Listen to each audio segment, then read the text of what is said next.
एक बार एक छोटे गांव में राज नाम का एक युवा लड़का रहता था।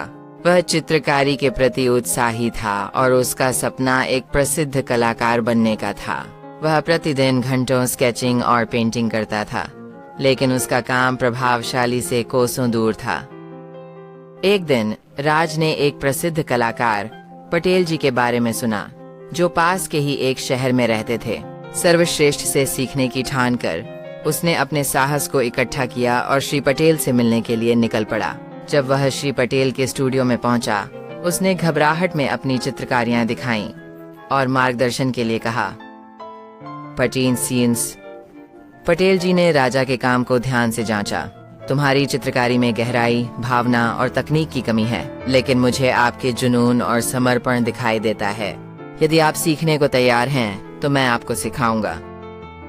राज ने बिना हिचकिचाहट के सहमति दी। उस दिन से वह श्री पटेल का शिष्य बन गया।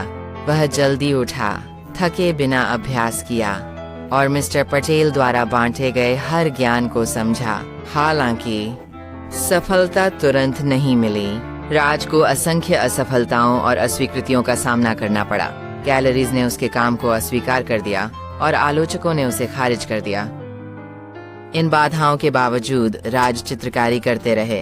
हर ब्रश स्ट्रोक के साथ सुधार करते गए।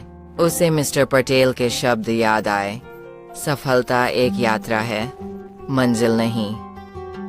सालों बीत गए और एक दिन राज को एक प्रतिष्ठित कला प्रदर्शनी में अपने काम को प्रदर्शित करने का न्योता मिला। उसकी पेंटिंग्स, जो भावना और गहराई से भरी हुई थीं, दर्शकों को मोहित कर गईं। आलोचकों ने उसकी प्रशंसा की और उसकी कलाकृतियां ऊंचे दामों पर बिकीं। राजा की कहानी दूर दूर तक फैली। अनगिनत अन्य लोगों को दृढ़ संकल्प के साथ अपने सपनों का पीछा करने के लिए प्रेरित किया। उसने सीखा कि असफलता अंत नहीं, बल्कि सफलता की ओर एक कदम है। कहानी की नैतिकता यह है कि असफलता सफलता की यात्रा का एक हिस्सा है।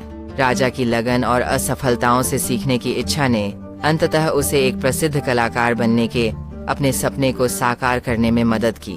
दिखाता है कि समर्पण और लचीलापन के साथ कोई भी असफलता को सफलता में बदल सकता है।